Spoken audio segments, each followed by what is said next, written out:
കുഞ്ഞിനെ പോലെ ഞാൻ പറഞ്ഞുകൊണ്ടിരുന്ന ഒരു കാര്യമാണ് ഞാനൊരു ഫെമിനിസ്റ്റ് ആണെന്ന്. ഇപ്പോഴും അതിന് ഒരു മാറ്റവും ഇല്ല കേട്ടോ. പെണ്ണുങ്ങളുടെ എന്തെങ്കിലും ഒരു കാര്യം വന്നോട്ടെ, അതിപ്പോൾ എൻ്റെ അമ്മയായിക്കോട്ടെ, അമ്മയമ്മ ആയിക്കോട്ടെ, അമ്മുമ്മ ആയിക്കോട്ടെ, ആരും ആയിക്കോട്ടെ, ചേച്ചി ആയിക്കോട്ടെ, നാത്തൂനായിക്കോട്ടെ, ആരാണെങ്കിലും ഞാൻ ചാടി വീണ് അവർക്ക് വേണ്ടി സംസാരിക്കുന്ന ഒരു സ്വഭാവം എനിക്കുണ്ട് കേട്ടോ. അതിപ്പോഴും ഉണ്ട്, അന്നും ഉണ്ട്, ഇന്നും ഉണ്ട്. മാറാതെ നിന്നതിൽ എനിക്ക് തോന്നുന്നു എനിക്ക് വിടാനും താല്പര്യമില്ലാത്ത ഒരേ ഒരു ഇത് ചിലപ്പം ഇത് തന്നെയായിരിക്കും. എന്താണേലും എനിക്ക് അവർക്ക് വേണ്ടിയിട്ട് ഞാൻ സംസാരിക്കണം എന്നല്ല ഞാൻ പറയണം. അവർ സംസാരിക്കാത്തതും കൂടെ ഞാൻ സംസാരിക്കുന്നു. ചിലപ്പോൾ അവർക്ക് നാളെ ഒരു ദിവസം ധൈര്യം വന്നാൽ അവരും സംസാരിക്കില്ലേ? അങ്ങനെ ഒരുപാട് സ്ത്രീകൾ എൻ്റെ ജീവിതത്തിൽ വന്ന് മറിഞ്ഞിട്ടുള്ള പല സ്ത്രീകളും അവരെ ഈ ഒരു ഞാൻ എടുത്തു ചാടുന്നതുകൊണ്ടാണെങ്കിൽ പോലും അവർക്ക് പിന്നെ സ്പീക്കപ്പ് ചെയ്യാൻ പറ്റുന്ന ഒരു ഇത് വന്നിട്ടുണ്ട് കേട്ടോ. അങ്ങനെ എന്നെ ജോലിക്ക് പോയവരും അതുകൊണ്ട് തന്നെ ജീവിതം മാറി മറിഞ്ഞ ഒരുപാട് പേരുണ്ട്. ഇതൊന്നും വെച്ചിട്ട് ഞാൻ വലിയ സംഭവമാണെന്നല്ല ഞാൻ പറയുന്നത്.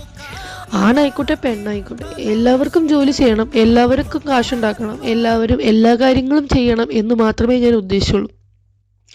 ഇതിനെ സപ്പോർട്ട് ചെയ്യുന്നത് ആണുങ്ങൾ മാത്രമൊന്നും അല്ല കേട്ടോ. ഇവിടെ കുറേ രാജാബേട്ടാസ് ഉണ്ട്. അതായത് രാജാബേട്ട എന്ന് പറഞ്ഞാൽ ഈ മക്കൾ കൊണ്ട് മടി വെച്ച് കൊടുത്ത് കാര്യങ്ങൾ ചെയ്തു കൊടുക്കുന്ന ഒത്തിരി രാജാബേട്ടാസ് ഇവിടെയും ഉണ്ട്.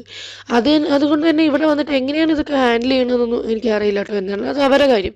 ബട്ട് സ്റ്റിൽ ഞാൻ പറയുകയാണ്, ആണുങ്ങളുടെ ഇതിൽ മാത്രമാണ് ഒരു വീട് ചിലവ് നടക്കേണ്ടതെന്നൊക്കെ തീരുമാനിക്കുന്നതൊക്കെ പഴയ ചിന്താഗതിയാണ്. പെണ്ണുങ്ങൾക്ക് എപ്പോഴും വീട്ടിലിരിക്കണം, എല്ലാവർക്കും എല്ലാ സ്കില്ലും പഠിപ്പിക്കുക, ആണിനെ പെണ്ണിനെ ഒരുപോലെ വളർത്തുക എന്നുള്ളതായിരിക്കണം ഫെമിനിസം എന്നുകൊണ്ട് ഉദ്ദേശിക്കുന്നത്. അതിനകത്ത് അതാണല്ലേ അതുകൊണ്ടാണ് പറ്റുന്ന, അയ്യോ അത് പെണ്ണല്ലേ അവക്കെങ്ങും പറ്റിയല്ല എന്ന് ഇവിടെ പോലും ഞാൻ ഇത്രയും പ്രോഗ്രസീവായിട്ട് രാജ്യത്ത് വന്നിട്ട് പോലും പല കാര്യങ്ങളും എൻ്റെ ജോലിയിൽ ഞാൻ അങ്ങനെ അനുഭവപ്പെട്ടിട്ടുണ്ട് കേട്ടോ. അതുകൊണ്ടാണ് എനിക്കിന്നത് പറയാൻ തോന്നി. എന്തായാലും എൻ്റെ അലമ്പ് പാട്ട് കേട്ടുള്ളൂ.